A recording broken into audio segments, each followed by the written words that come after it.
Welcome to the Did Nothing Wrong podcast, where we try to cut through the noise and help you make sense of the chaotic information space around us. I'm Griff Somke. And I'm Jay McKenzie. They have the Great Reset, we have the Great Awakening. Members of the World Economic Forum met in Davos last week, bringing together representatives from over 130 countries, including 52 heads of state, as well as leaders from many of the world's largest corporations. The attendees paid hundreds of thousands of dollars for the privilege of having high-minded discussions about influencing global politics and the future direction of the world. The CEO of the World Economic Forum, or WEF, Klaus Schwab, presented a plan in 2020 at the height of the COVID-19 pandemic called the Great Reset, which lists the changes he believed would lead to a better world for all by making improvements in the way countries handle issues like equity, climate change, and social welfare programs. The right-wing media space has seized on this term as a barely disguised outline for the world's elites to carry out their fantasies about world domination. We need to talk about why the right is pushing this, and why the conspiracies they're advancing are unhelpful distractions for all of those who really want a better world with less inequality and suffering. Remember, if you like what you're hearing, please make sure to subscribe to the newsletter at didnothingwrongpod.com. And if you're listening to this on Apple Podcasts or Spotify, please give us a 5-star rating. Thank you again for your support.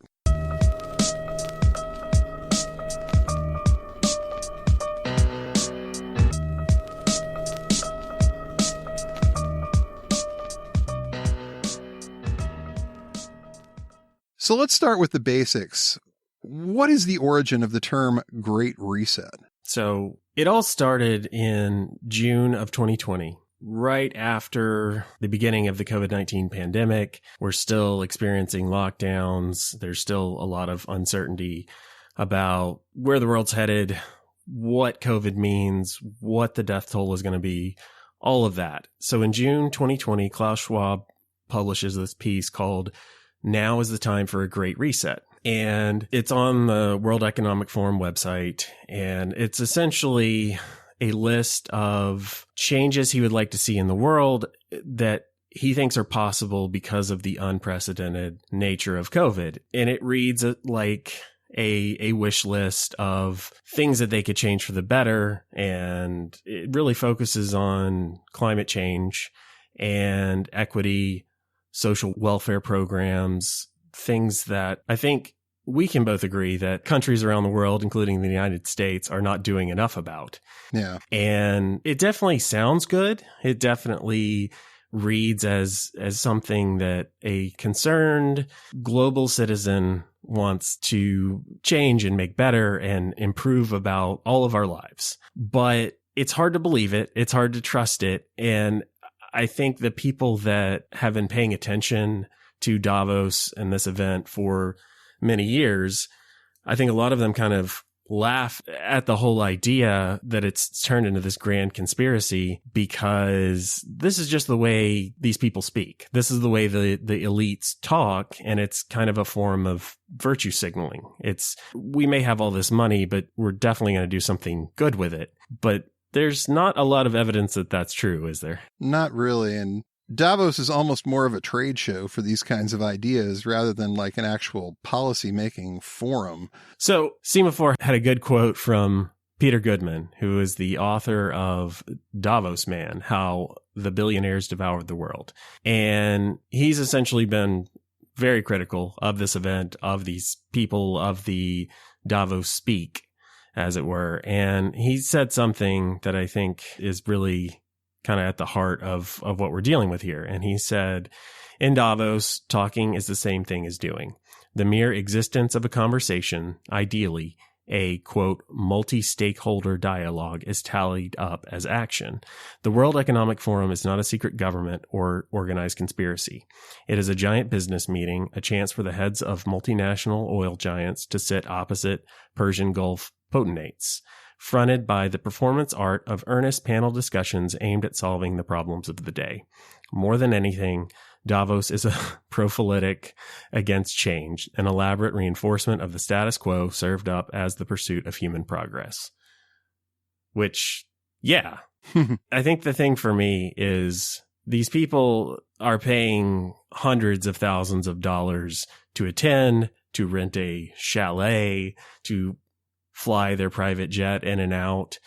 And they're paying all this money for a reason. They're not giving away money so that they can give away more money later. It's an investment in their future earnings, essentially. And they're paying for the privilege. And it is ostentatious and gaudy and kind of ridiculous, but they have to say these things so it doesn't seem like the obvious kind of... So a lot of this stuff is window dressing for the idea that they want to schmooze. They want to get next to people of their ilk who have access to the levers of power wherever they're from, and they want to do deals. But they've got to have some level of making this look less gross, as it were. So every year they come up with some policy statements and some ideas for how do we make things quote unquote better for the majority of people. There's a lot of buzzwords that get kicked around about this event. They've got a lot of things that they sort of put out there to try and make it seem a little less like what you said, a business meeting with a whole bunch of extremely rich captains of industry and tycoons. Nobody is paying this kind of money for nothing. They expect to get something back out of this. And in a lot of cases, what they get back is deals, connections, some kind of business relationships, etc. And they don't really have a whole lot of authority to make policy at this thing. All of this stuff is suggestions. Yeah. Klaus Schwab, the World Economic Forum, they aren't in charge of anything at this point, and there's no way they're going to be able to actually enforce any of these ideas, right? They have to persuade people to think this is a great thing. Yeah, they've been having this event since the 70s, and it's grown and costs more and more money seemingly every year. But who is Klaus Schwab? Okay, he's a rich guy who a bunch of rich people pay to attend his event, but he's not the head of state. He's not the head of some major multinational corporation. He's a guy that has a kind of fancy get together. And yeah, he writes these things. Honestly, if you think about the whole term, the Great Reset, it is pretty cringe, really. And honestly, it's like he was asking for it. You put a term like that out there and you're surprised that the right wing turns it into this giant cabal conspiracy theory of you're planning on taking over the world. Who didn't see that coming, right? But maybe he didn't, because he's just so out of touch. And because these people can talk about making the world a better place, but they do so from their ivory tower. They don't have to deal with the pores. No, they don't live in the same world. No, they absolutely don't. And there is that idea of people in Davos of this global citizen. And they really don't have a whole lot of respect for borders, and every nation has different goals and ideas, and they see trade as this sort of thing that should essentially knock down borders and any impediments to quote unquote progress. And it's like, well, yeah, that means more money for you. But I think borders matter. I think each individual nation has its own priorities and goals, and we have to respect that. And these people mostly just see dollar signs. Mm-hmm. We had this Great Reset article that he put out in June of 2020. But what really happened during COVID is the rich got much, much richer. Yes. And it's not like they didn't already have the vast majority of our wealth. I was reading this from Judd Legum and his newsletter, Popular Information, and I was struck by just how bad it is. I knew it was bad, but he really broke it down, and he said today just 81 billionaires hold more than 50% of the world's wealth combined. And while the elite enjoyed an unprecedented windfall, those with the fewest resources during COVID-19 pandemic saw their material conditions stall or worsen. Oxfam estimates that at least 1.7 billion workers worldwide will have seen inflation outpace their wages in 2022. So 81 people hold more than 50% of the wealth, and how many of them are at this event where they're supposedly part of this effort to make the world a better place? Right. And I mean, if you look at the pandemic numbers and where their money went during the pandemic, just to give you some actual numbers here, CBS News, they world's 2,365 billionaires enjoyed a $4 trillion boost to their wealth during the first year of the pandemic, increasing their fortunes by 54%. So they got a lot richer, as you said. And, people like Jeff Bezos, who runs Amazon, that everybody had to use that could during the pandemic because he couldn't go out. So Amazon, massive profit spike there. You have all of these people who probably to some extent can hear the pitchforks and the torches. Yeah, they want to keep their money. Mm-hmm. And it's kind of like, if we have criticism of quote unquote wokeness, it's this kind of fake corporate woke idea where they're willing to say all the right things and have their rainbow flags and appear to be doing good. But let's look at the balance sheet. Yeah. Like, let's ask them how much they've actually done to advance any of these policies they supposedly support. And okay, saying the right things is generally good, but if you're not doing anything, then like you said, it's window dressing. You're Starbucks and you're supporting Black Lives Matter. You're supporting Pride Month. You're letting employees put their pronouns on their aprons, but God forbid they form a union. God forbid they try to collectively bargain with you. They will shut down your store for that, and they've done it. So really, it says a lot about where they're at, what threatens their bottom line and what doesn't. Exactly. You have to look at the money, and if your CEO is getting a larger and larger bonus year on year, and you're saying all the right things, but your workers' wages aren't not even keeping up with inflation. Nope. Like, hey, maybe this isn't real. Maybe you don't actually want to improve education or improve access to healthcare or really want to invest in groups that protect LGBTQ rights. I don't know. It's kind of like a shield that they put up, and they hope that they can just keep saying the right things, do as little as possible, spend as little money as possible to actually change anything. And maybe we'll get distracted or we'll find a shiny object somewhere else. But these people answer to their shareholders. They don't answer to the lowly hourly worker. They don't think about them. They don't care about them. They don't know who they are. And I think when we try to explain, like, why are these conspiracy theories running rampant, you have to at least account for the fact that income inequality is getting worse. People are working more. People are exhausted. Right. And life is getting better for a very small subset of the population, and it's getting harder for everyone else. And people feel powerless in a lot of cases. And I think we both agree that feeds directly into this conspiracy kind of mindset. Absolutely. Absolutely. You think everyone is against you, or it's easier to believe there is a coordinated conspiracy to make your life worse, or at least to not care about you, but make the richest of the rich better, because that's what you see happening. You see them getting richer. You see them every year gaining trillions of dollars in wealth when you're struggling to hold on to what you had last year and the year before that. Things are not going as well for you. Maybe you've been laid off. Maybe you've had your hours cut. Maybe they've laid off all of your coworkers and you're working 3 times as hard as you used to have to work. There's a lot of things that right now a lot of people are going through that those people at the top just aren't seeing. And it is bait for your Alex Joneses, for your Mike Flynn's, for your guys who want to give you a very simple answer to why this is all happening. And they can point to a plan like the idea of a great reset where, quote, you will own nothing and be happy about it. That's some of the most unhelpful messaging they probably could have come up with for this particular idea. Because then those guys can look at that and say, see, this is where it's going.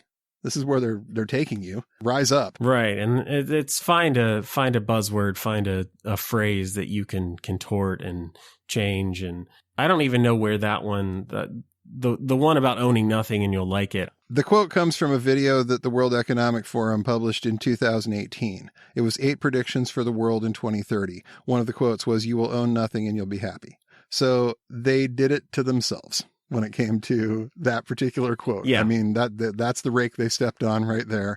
And Alex Jones and his friends have been using that particular line against them ever since. Yeah, they absolutely have. And you see a lot of kind of cringeworthy responses or claims, but you also have to remember, like, they did say this thing at the event, someone who spoke there. But this is just a person. Like, this is just someone's weird idea.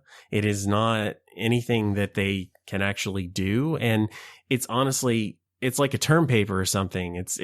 You can say all these things and you can, look at how benevolent I am and look how much I'm going to imagine this future utopia. And it's silly and absurd. And they did do it to themselves, and they shouldn't be this out of touch, but it just speaks to the whole event, and it does feed directly into these conspiracy theories. And no surprise, they're saying stuff like, you have to stop eating meat. We can solve climate change if we just stop eating meat. It's like, well, okay, I know that's a thing that some people have talked about and that they think would help, but maybe you should stop using a private jet to fly everywhere. There's like 2,700 people at this event, and they're all in their Gulfstreams. Yeah, exactly. The optics are miserable. You look at this and they're terrible. You have a bunch of people in Gulfstreams telling you that you shouldn't have a hamburger. And that, like I said, opens a space for a guy like Alex Jones, who claims to be a man of the people, claims to be like just the regular guy. Yeah, he does. And I just want to read this because Naomi Klein had something in The Intercept back in 2020 that was talking about what this term means to the right. And I think it was good. So I'm going to read it. It is a few years old, but really nothing has changed. It's the same conspiracy theory. It's just gotten bigger, but this is kind of the heart of the matter. She writes, if you search for the term global reset, you will be bombarded with breathless exposés of a secret globalist cabal headed by Schwab and Bill Gates that is using the state of shock created by the coronavirus, which is probably itself a hoax, to turn the world into a high-tech dictatorship that will take away your freedom forever. A green, socialist, Venezuela, Soros, forced vaccine dictatorship if the reset exposé is coming from the far right, and a big pharma, GMO, biometric implants, 5G, robot dog, forced vaccine dictatorship if the exposé hails from the far left.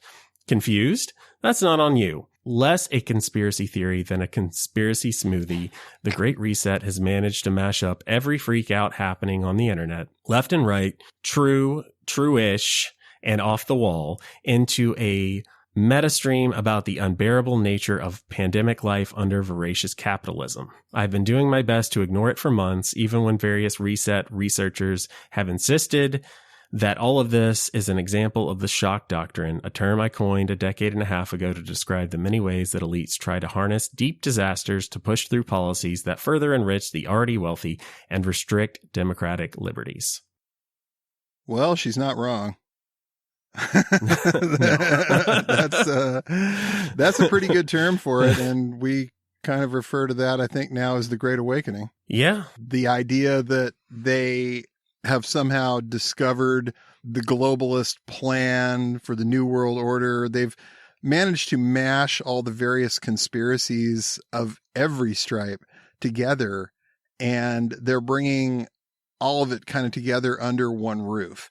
You're looking at, the anti-vax people, the QAnon people, the anti-New World Order people, the anti-Davos, the anti-Bilderberg people, everybody who seems to think that there's a them out there that's running things, and they're trying to get them all under one roof. And so far they've done a pretty good job of it. I got to admit, this is pretty impressive looking at how they've managed to tie up wellness influencers with Proud Boys, and they've somehow got these people on enough of the same page that when you get a guy like, Alex Jones or Jack Posobiec showing up at the World Economic Forum to whatever they're trying to do at the World Economic Forum, reveal the truth. We're going to expose you, and we're going to accost you in the street and force the answers out of you. And they don't, and they just kind of shrug them off and have a nice day, or just ignore them entirely. But it gives the appearance of doing something, right? Right. It's great for ratings. It's great for, YouTube views and Rumble views. It's basically the kind of thing that these people, they know that they're not going to get invited. They know that they're not going to have a ticket no matter what. So their best option to put their views in front of the policymakers is to show up and hassle them in the street. And they've had a very good run with that the last few years. There was Jack Posobiec being detained in Davos and had guns pointed at him. I've seen that whole clip. There is not a single gun pointed at the guy. And you find yourself thinking, this is another hustle for you guys. This isn't anything to do with freedom or human liberty. This is your latest. Alex Jones has been bashing on this kind of thing since Alex Jones has been doing his show. He's been after the Bohemian Grove people. He's gone after the Bilderberg Group. He specializes in this kind of, there is a global satanic new world order that is oppressing you. And Davos and the World Economic Forum, unfortunately, has given him quite a bit of ammunition to use for that narrative in the last few years. Yeah, absolutely. And you're right on it. And I just felt like for the people who aren't tuned into this, I might read some of the right-wing commentary of this event and where they're going with this. And I wanted to start, you bring up Alex Jones, and like, it has been a thing for him for as long as the guy's been a thing, right? It's everywhere. But a few days ago, we have Charlie Kirk saying on Twitter, I'm just going to read some tweets here. Charlie Kirk, no one wants to admit it, but all the talk about a one world government has been communicated daily by Alex Jones for 25 years. Credit where it's due. You do not have to hand it to him, Charlie. No, you do not. You definitely don't. Unless, he's basically your mentor, which, yeah, it would be funny if the guy wasn't getting tens of millions of dollars a year to keep doing what he's doing. But here we are. Here we are. Got to hand it to him. So here's Charlie Kirk's organization, TPUSA on Twitter. This week, world leaders are meeting in Davos, Switzerland, to collude on what they call the Great Reset. Learn how you, all caps, can combat the global elite by getting your copy of the, quote, American response to the Great Reset for a gift of any amount. So they're actually selling an anti-Great Reset grift on this. And then we have Jack Posobiec, who works for TPUSA now. And he commented, notice that this year Davos has completely abandoned their Great Reset framing. This doesn't mean they've abandoned the agenda. They're changing their tactics in response to the global backlash. So we see a lot there because these guys don't ever let the conspiracy go. They don't ever say, oh, it's gone, or we beat it, or never mind. It's, well, it might look like it's gone, or maybe it changed, or whatever, but it's still there in the background. And don't worry, everything we told you is true. And if you don't see it anymore, if it's no longer on their website, it's because we've exposed them, and you can continue to expose them by buying my brain vitamins. Exactly. And it is that whole, if you think of what Schwab initially said with the Great Reset, and again, like everything else he's put out there, it's not something they actually did, or there's no like tangible positive benefit that they had from this. It was a temporary measure and an idea related to COVID, and that they thought could kind of reset some of the ways that the various nations around the world could operate, could help their people. And again, like, we're not saying that it was real or that they meant it, but the whole idea was always supposed to be temporary. It didn't go away because the conservative media owned the global elites. It's because it was this temporary thing, and then they moved on to a new Davos speak, and that's what they do. And they're never ones to let a good idea go in their case. And this is a good idea for them because it makes money for their various hustles and their various grifts. I was researching this, and in the comments of practically every one of these videos you see exposing it, there's 10 links to various products that you can buy that will help you survive the coming Great Reset: books, pamphlets, ivermectin, colloidal silver, this kind of stuff that these same people have been selling you for years under one guise or another. So it's obvious what these guys are getting out of it. They're getting clicks, they're getting grift, they're getting clout. If you could speak to those people, I think, I mean, what would you tell the people who are watching those videos and seeing this particular line being pushed about why this is just not helpful?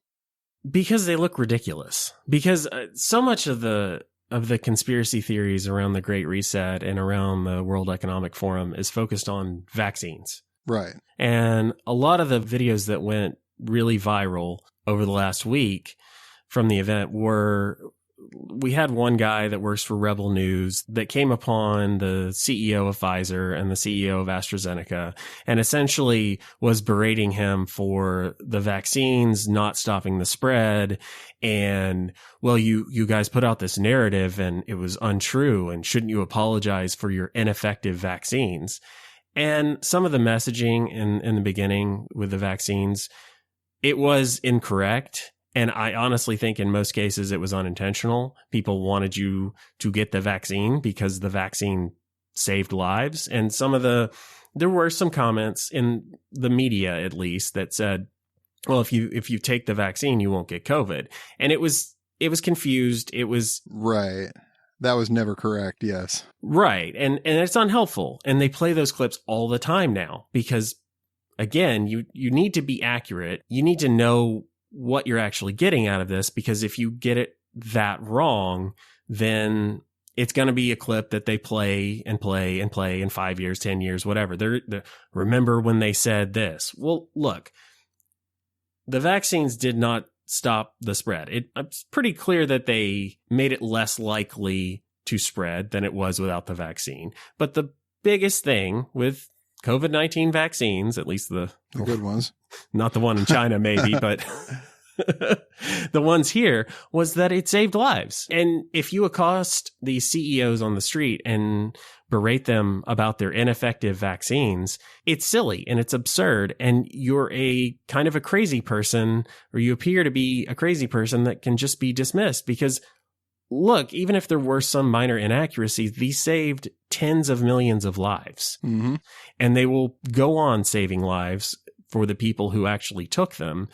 And nevertheless, the videos that really gained the attention, that really went viral, that everyone was seeing in the right-wing media space about the event in Davos was anti-vax material. It was, your vaccines don't work. If you're the CEO of Pfizer and this guy is telling you you have an ineffective vaccine and you're the CEO and you know your vaccine saved millions of lives, like, this is silly. This is a street performer. This is not a guy who's getting at the truth, because this isn't the truth. Yeah. So why should you take any of his criticism seriously? Why should you take any criticism seriously when by far the loudest voices are just spewing nonsense? Right. And it really makes the whole concept of taking a close look at what these people are saying and doing seem kind of ridiculous, because the people who do it are the Alex Jones types, and you don't want to be like an Alex Jones type.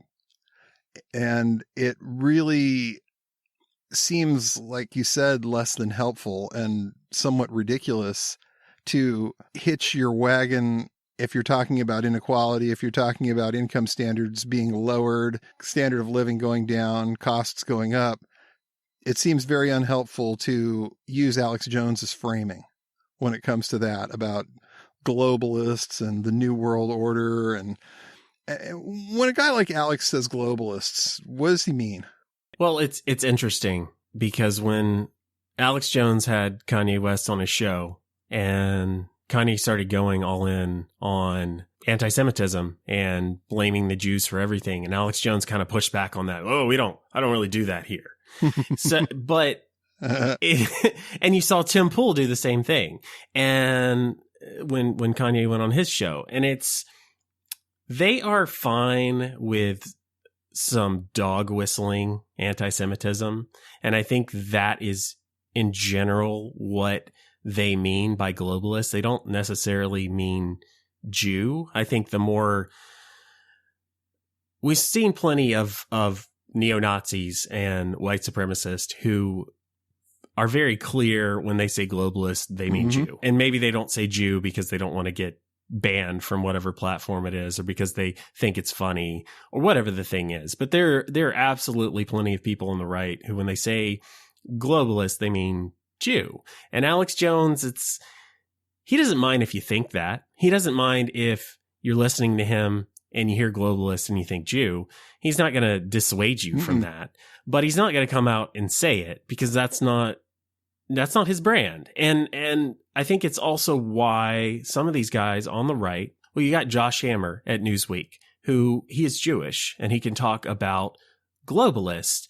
And it's, again, that sort of like vaguely anti-Semitic and should you be saying this? But a lot of these guys, they say globalist, and even if they're Jewish, it's, well, not me. Right. It's the liberal Jews. It's the Jews over there. I'm a nationalist. I'm a hard right guy. And it's not the same thing. And I think we both agree it's dangerous. Very. Like you play into that, you play that up, you give a voice to that. And I kind of want to shake them and be like, are you sure? Do you know where this leads? Do you know where this goes? Didn't the Nazis used to use the phrase cosmopolitans when they wanted to say the same thing? Yes, they did. Yes, they did. Because it looked better in the newspapers. And yeah, it's all kind of moving in a direction that historically does not end well. And I have concerns, and I know a lot of people share those concerns, and I don't feel good about where we're heading and where the information space is heading.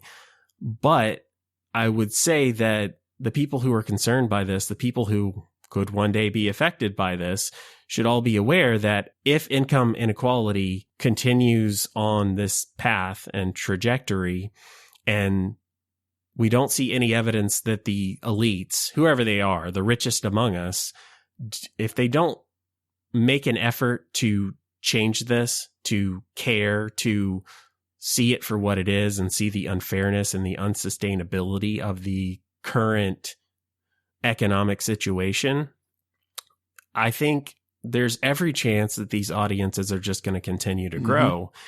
And that's scary. And eventually it will hit a tipping point where they've got enough people that have been affected by this, that are upset about this, that will be ready to go out and do something. And that's when things get really bad. And it feels in some cases like the whole fighting the culture war versus fighting the class war type of dichotomy, that they want you to believe that you can only do one or the other.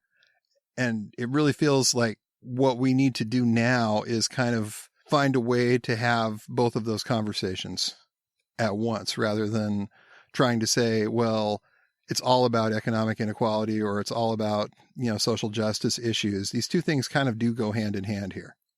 And if they don't do the work on the one, it's going to make it so much harder to do the work on the other.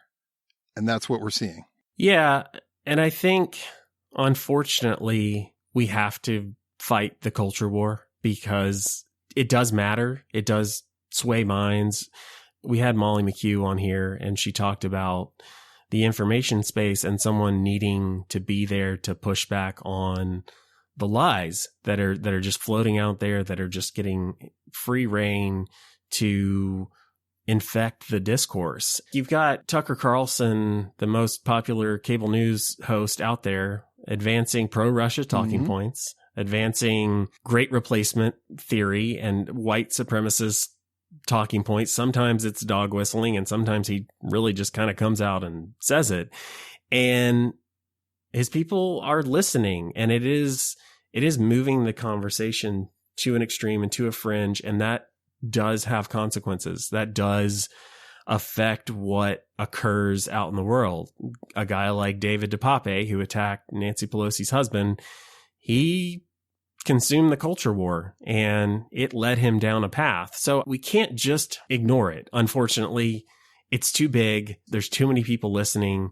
There's too much incentive for them to keep doing this, for us to just kind of close our eyes and cover our ears and pretend like it's not going to affect us, because it is.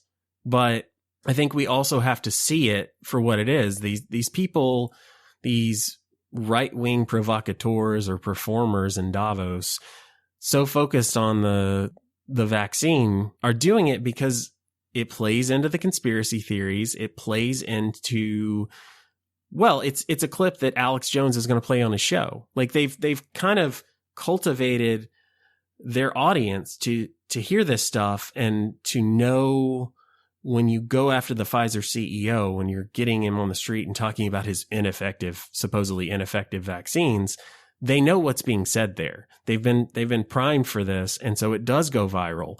But even though it's a distraction, even though it is not the income inequality conversation we want to be having, people are going to hear this and they're going to refuse to take the vaccine. And so COVID's going to spread more lives may be lost. Real consequences happen, even though these events just bring us guys who are just there to, honestly, it's to advance their career. Make a cheap buck at the expense of their audience. They really hate their audience, I think, in a lot of cases. They really, if they didn't, they wouldn't be doing what Tucker Carlson did the other day and recommending that they smoke cigarettes because nicotine makes you think clearer, according to Tucker. I mean, really, you got to wonder what level of contempt the man must have for the people who pay his bills every month. But at the same time, it's a distraction, but it's a distraction, like you said, that needs to get addressed because it's so big now. Well, yeah, you talk about Tucker Carlson and he's pushed all this anti-vax stuff, but Fox News required their employees to get the vaccine. And how many of these guys that are out there pushing these talking points have had the vaccine, have had the booster, aren't actually doing this? It's their audience. And we know from the Tucker Alex texts that we discussed recently that both Tucker and Alex Jones absolutely in the beginning of COVID took this thing seriously, to the point where Tucker drove to Mar-a-Lago to try and personally talk Trump into being a little better about this and texted Alex Jones about it afterwards saying, I tried. So for them to go out after that and push anti-vax rhetoric on their audience and vaccine doubt just sort of says that, like, they don't care. These guys are doing this for a job. These guys are doing this for ratings and money, and they don't really care about you. Yeah, and I've seen several journalists try to get Tucker to answer whether or not he's had the vaccine, and he won't do it. And he'll say, "Oh, it's a personal choice. Oh, I won't answer that personal question." It's like he has. It's straightforward. He has, I'm sure. Yeah, I'm he sure. has. Yeah, because he's not an idiot, and he thinks his audience is. He doesn't care if they get the vaccine, they don't get the vaccine. He's going to sleep fine at night. And maybe if he thinks about it, he'll say, well, everybody gets to make their own choices. It's a free country, whatever. If it's not my problem, it's not on me. Can you imagine what the outtakes from that show are like? Jesus. Yeah. Yeah. These guys, sometimes you do see someone who kind of consumes their own product. It does happen, and it's kind of hard to say who has and who hasn't, but this is a performance, and you see plenty of them. You brought up Mike Flynn, and he goes on tour now, and it's Great Reset and the Great Reawakening, and it is all the QAnon talking points. It is QAnon believers and influencers and all these people who've done this, and Mike Flynn took the QAnon pledge. And now he's been restored to Twitter, and now he's trying to, quote, distance himself from QAnon. Like, buddy, there is no greater embodiment of QAnon on the planet than you. QAnon was absolutely how you stayed relevant in all those years that you got canned from Twitter. You went to that audience and you absolutely, played that game. Now you want to pretend that this was not what you were up to. You're doing these revival tours, basically, like almost a traveling preacher thing, except what you're preaching is this great awakening, weird umbrella conspiracy theory that you've got going. And you're making a whole lot of money doing this as a result. So please, spare me. I don't believe that you've all of a sudden seen the light on any of this stuff. You haven't. Well, and the hypocrisy, the contradictions, are everywhere. And we could talk about them endlessly, and we could fact check this stuff almost endlessly. I don't know. I think as we sit here, we feel like we're often the tip of the spear for the conspiracy theories, for the stuff that is being pushed, that is not true, that is not real. And we wish that we could just talk about income inequality. We wish that the conversation about Davos, left and right, was about the money and making people's lives better and improving the state of the world. But these people are loud. And sometimes the left is absolutely not saying enough and not focusing enough on this. And that's a whole other discussion on why it doesn't go there. But the right is drowning in this rhetoric. And I think we feel like we need to express that, yes, we see this for what it is. We see the distractions as a way to pull the conversation a certain way. And while we would love to just ignore it and not talk about it, we have to, because people are listening, because it does impact all of us, and it does keep happening, keep getting worse. And I think we both feel like the goal here is to shift the conversation. But until we can start to chip away at these right-wing movements, these talking points that are just the entire focus of the conversation in some instances, then we can't, because the culture war is a distraction, but it also matters. It's still a war. Yeah. It's still a war that a lot of people are out there fighting, and you really have to take people where they're at. And if some of these people are at that point, then that's where you got to engage them if you want to engage them. They don't want to hear about some of the rest of it until you can answer those questions. So that's, I think, what we're trying to do to some extent, is to answer those particular questions so we can answer the other ones too. And I think a clear kind of explainer, I think, on a lot of this, on how effective this right-wing rhetoric is for these guys' careers, it is no more obvious than the case of Steven Crowder, who was offered a $50 million contract from Ben Shapiro and the Daily Wire to keep producing his content, to keep working under that umbrella. And Crowder turned it down. Wow. He wanted more. He thought $50 million over 4 years. Nah, I'm worth more than that, because these guys are making bank. Yes, like, they're are. They're going to keep doing it. Working class hero, that man. Yeah. Yeah. And they're going to pretend to be the advocate for the blue collar worker, and they're laughing all the way to the bank. Exactly. And maybe he was that guy once upon a time, but that is far in the rearview mirror. Mm-hmm. And when you see the videos we saw coming out of Davos, a lot of it was from Rebel News and some quote unquote correspondent that they have out of Australia that I'd never heard of. But he was the one that really it was his week. It was his videos and him accosting these CEOs and him talking about the vaccine and pretending like he's making a difference. And what he's really doing is making a career, because he wants that payday. And if it's not him, it's 100 other guys waiting in line, trying to break through. And they don't care what talking points they have to advance or what script they have to follow. They just want to know what's going to make me big. And so they go out and they do it. And right now it's the anti-vax stuff. Right now it's Great Reset. And tomorrow it'll be something else. It'll evolve. It'll change. And yes, see it for what it is. And yes, let's pull the conversation in a different direction. But what they're doing has consequences. And we also have to confront that. Thanks for listening to the Did Nothing Wrong podcast. If you want to hear more, you can go to didnothingwrongpod.com. You can also follow us on Twitter at James, the word 4, and the letter M, all one word, and Grizza BJJ, Grza BJJ, as well as DNW Pod. Thanks again for tuning in, and remember, everyone mentioned did nothing wrong.